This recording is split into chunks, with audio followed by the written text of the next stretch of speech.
A friend commissioned me to make a jewelry box for his wife for their 5th anniversary. It's also going to be my sister's 50th birthday soon, so I made one for her too. I made a third box at the same time in case I screwed up either of the other ones.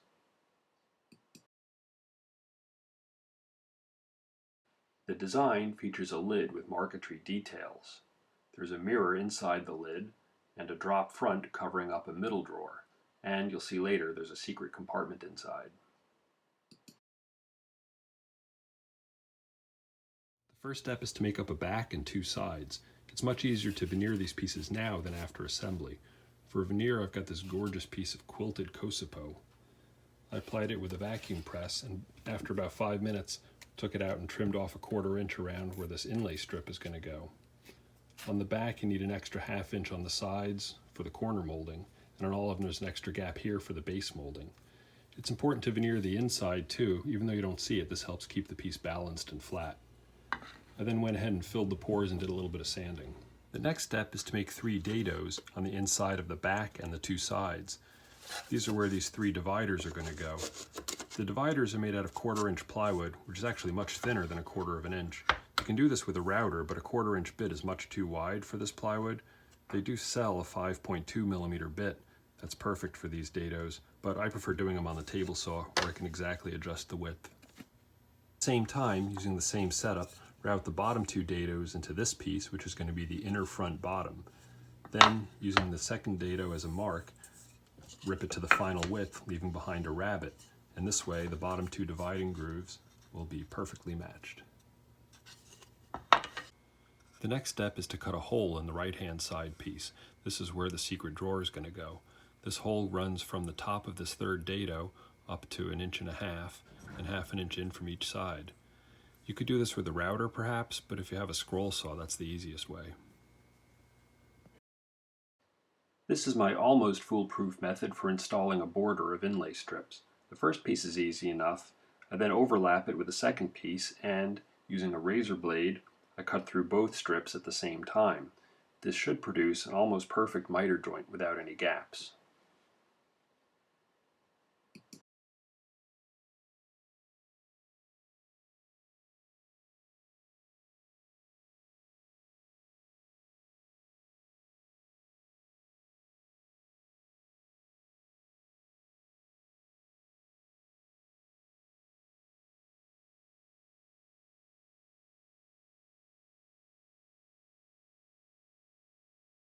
With the surfaces done, it's time to add some solid wood edging. I'm using solid walnut here. For the front part here, this is pretty straightforward because it's flush with the outside and with the inside. For added strength, I use the table saw to route a dado right down the middle of each part, and now a little spline will give a better gluing surface to make it much stronger. So the front part's pretty straightforward, but for the top of the side and the back, this is more complicated because this is going to overhang about 1/8 inch. A little corner bead is going to go on each corner, sticking out 1/8 inch, and I want that 1/8 inch reveal to go all the way around. So here's the top molding piece that sticks out 1/8 inch. It also has a spline that helps glue it in place. This is aligned so that the inside is flush, but the outside is 1/8 inch proud. Then the next step is I have to make a little notch here and here for the corner bead to go up. I'm sure there's an easier way to do this, but I really want the corner bead to go all the way up to the top and not have this joint show right here. For the side pieces, they also need a strip of molding on the front edges and on the top edge. We also need to make a notch here that'll accept the corner bead. And because it's a miter joint, it's a little bit trickier, but it's done the same way. On the table saw with a dado head cutter, I made this notch. And then after that's defined, I cut the 45-degree miter here. And then after it's glued into place, then I'll cut it to the final length. With the molding strips attached here, we can start doing a little assembly. This butt joint I just screwed together here. I'm not gluing anything yet. That's going to come later because we still have a lot to do. Here's where the corner bead is going to go. I'm already regretting doing it this way because on this side it's flush with the veneer. On here the veneer stands proud, and so I got to take that into account when we make the corner bead. Here's where the corner bead will go in front here. But with the case roughly assembled, we can start assembling the front. There's an inner front and an outer front. The drop lid is part of the outer front. This is the inner front bottom. It has a dado and rabbet to match these dados for the divider. And there's an outer front bottom. The difference here is where the drop lid sits, and so to measure that I used a scrap piece of the molding, which is going to be the same thickness as the drop front, and I ripped this to width using this as a guide. These I'm just going to screw in place here. The screw heads are going to be covered by corner molding and the feet. For the inner front top though, we're going to do a mortise and tenon joint, so I made this a 1/4 inch longer on each side for the tenons. These bottom parts aren't going to be visible, but for this inner front top, you're going to see this. So I got this nice piece of curly figured walnut here. We can't hide this with screw joints anymore. We've got to use mortise and tenon joinery. So this sits like that. It's set back again for the drop front. And I cut the mortise here on the router table.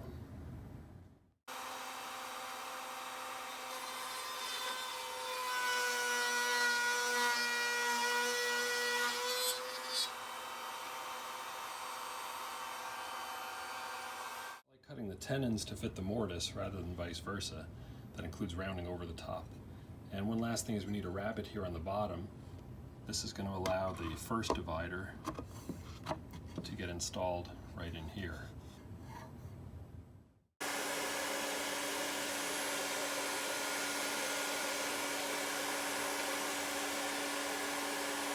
So I glued together the outer and inner front bottom. In theory, you could mill this from a single piece, but this is complicated enough as it is. Then I put inside the second and third dividers for alignment, and that'll help line this up right where it belongs. And next, I'm going to fire a couple of screws in here, but I'm not going to glue anything yet. These little bullet catches hold the drop front closed, and we need to install the strike plates inside the left and right sides. I marked out the location for each strike plate with a knife, and then routed out a shallow mortise for it. Finally, I trimmed off the tongues flush with the front. One last little detail before gluing the case together is that the secret drawer here has a metal spring catch, and I'm concerned that over the years that's going to wear away the wood here. In particular, might damage this delicate inlay strip. So I made this little piece of sheet metal, and I'm going to epoxy it right here, and that will protect the case from the spring catch. For a complicated glue up like this, I use Titebond 3, which has a longer open time for adjusting parts and getting the clamps on. The next thing I want to do is install a runner for the secret compartment. The secret drawer will ride up against the inner front bottom here, but at the back there's a big gap here, and so I'm going to fill that gap with a runner that's just proud of the edge here, and that'll make a nice surface for the secret compartment drawer to ride against. These are going to be the feet for the boxes. Each one's made up of a piece of solid walnut, mitered at 45 degrees, glued and taped together, then cut to final length on the miter saw.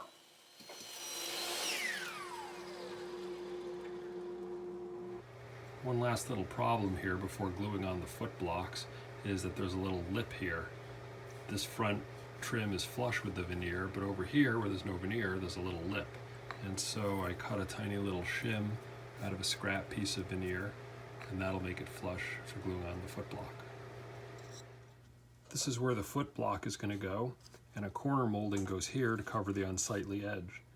This is a little bit tricky to make because the dimensions are a little bit different here and here, because we're flush to the veneer here, but the veneer is proud over here, so this took a little finagling. Best thing to do is to cut the rabbet first to fit nice and snug, and then trim down the sides so it's flush here and here.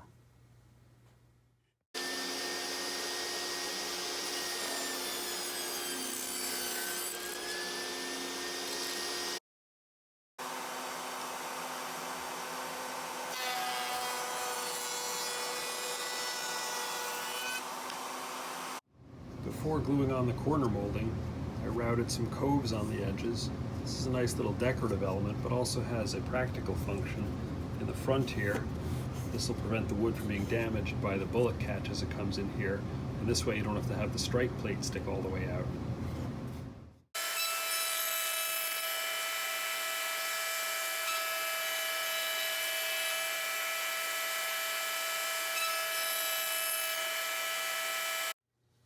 Now I'm going to install this piece of base trim. This will cover up the last of the unsightly plywood. This goes on the back, on the left side, on the front, but not on the right side, because here it's part of the secret drawer mechanism. The next thing I want to work on is the lid. This has dimensions that fit the outside of the case. The edging is about 5/8 thick to match the width of the sides and back, but the depth is about 7/8 of an inch so that there's room for a mirror on the inside. I'm making 3 of these at the same time, each with a different pattern on the inside, but the technique is the same for this lid. I started with a piece of plywood, veneered the top, inlaid the strips around the outside, veneered the undersurface for balance, then routed a dado along the edges to accept the spline that goes in the molding and helps it glue together. And then I use my new framing clamp to glue it together square. The lid is attached with these beautiful quadrant hinges. I've always been too intimidated to use them because you have to route a very precise set of mortises for them. As it turns out, Rockler sells a product to make routing these mortises a breeze. Basically, it's a template for routing the first leg of the mortise. Then you rotate the insert to the second position and route the second leg of the mortise. Then you rotate it again and cut out the deep mortise for the quadrant arm. Here's the mortise cut out for the quadrant hinge. It has this shallow L-shaped part and the deeper part where the quadrant arm hangs out when it's closed. And once again, I'm regretting the way I designed this because these holes here are much closer to the edge than I thought they would be. So here on the side, it's at risk for having the screw poke through. And right here, the hole is right on the seam where this corner molding comes up. So I had to use a smaller screw here and over drill the hole here, both of which are going to make it a little bit weaker. Next major step I want to work on is the drop front. This panel is made like the other ones, with a plywood core, veneered on the outside, inlay banding, solid walnut trim. Since the inside is going to be visible, a little contrast to it with some tiger stripe maple veneer. This is going to look great when it's finished up. But we've got some major hardware to deal with here. On the bottom, a pair of simple hinges. On the top, a box lock. And on each side, these sliding stays and a set of these bullet catches. So definitely got some work to do here.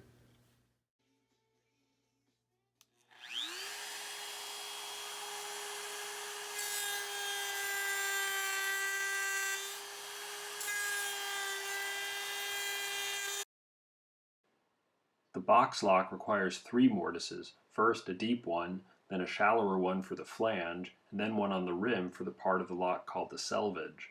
I routed these with 3 different shop-made templates and my new favorite tool, this little Bosch trim router.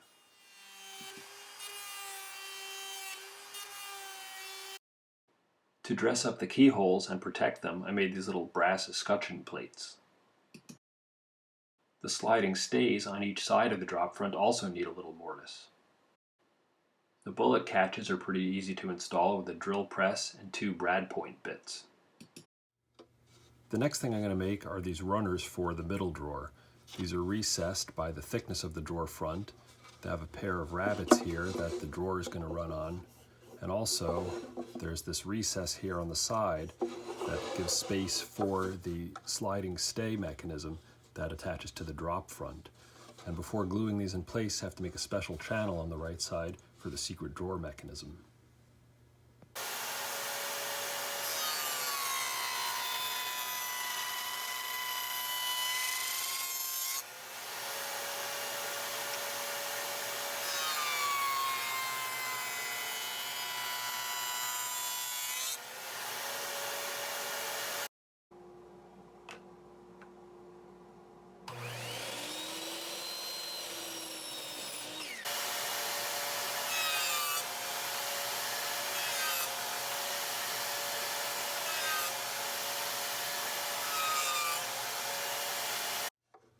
With the middle drawer runner clamped into place and the inside protected with some tape, I marked the center point on the right hand edge, and with an extra long 1/8 inch drill bit, I'm going to drill through the divider into the middle drawer runner. And with that drill mark as a guide, I'll cross cut an 1/8 inch dado across the outside of the runner. Here's the middle drawer assembled. A nice piece of curly figured wood for the front, with a cupboard lock mortised in, and a scutcheon mortised flush, a mortise and tenon joint in the front, rabbet joint in the back, these dados on the sides where the middle drawer runner is, and a dado all around the inside for another divider. Another little strategic error, this middle drawer lock bolt needs a mortise inside the inner front top to go into. If I were really planning ahead, I would have done this before assembly, because now it's almost impossible to make a little mortise inside here. Once again, it's the Dremel rotary tool to the rescue.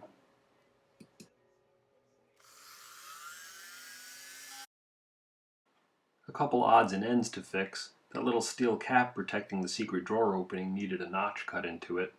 Under the secret drawer opening I applied a strip of veneer, and inside the foot blocks I installed some felt padded blocks so we don't scratch the tabletop. Here now is the secret drawer with some simple rabbet joints in the front and back. The back is an inch thick so that there's a recess for this little spring to go into. And on the front I applied the last piece of the base trim. There's another divider here, so that when this goes in place, I still have to make the locking mechanism, but the spring kicks it out and this base trim camouflages it, so it looks like the base trim all the way around. You can't tell there's a secret drawer there. For the finish, nothing fancy here. I'm just going to wipe on a couple coats of a Danish oil. This is always my favorite part of the project, when the wood really comes to life. For the inside of the lid, I got this gorgeous piece of beveled glass mirror. This is going to be held in with a frame of solid walnut mounting, but the rabbet on this frame needs to be beveled at 8 degrees to match the bevel on the glass. And so how do you cut an 8-degree beveled rabbet on a small piece of wood like this?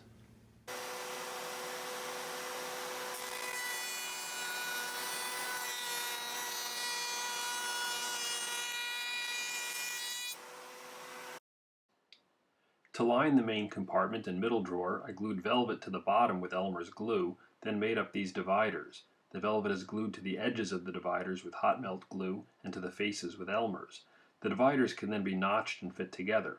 They don't have to be glued in, especially on the right side, in order to unlock the secret drawer. Well, I know everyone can't wait to see how the secret drawer mechanism works. If you remember, at the top here we made a little hole and a channel that went down all the way into the secret compartment, so that when you push down with this brass rod, it's going to compress a little catch on this block that was otherwise caught inside the lip here. But when it's pushed down, it'll spring free and the drawer comes out. This is made from a solid block of walnut with a shallow recess cut into it. It's angled at this end and flat at this end, so that when you glue this thin piece of wood in here, it can compress down this way. I'll also put on a thin piece of brass plate here to protect the wood from wearing through. This angled recess can be hard to make, but you can route it out with, of course, an angled jig.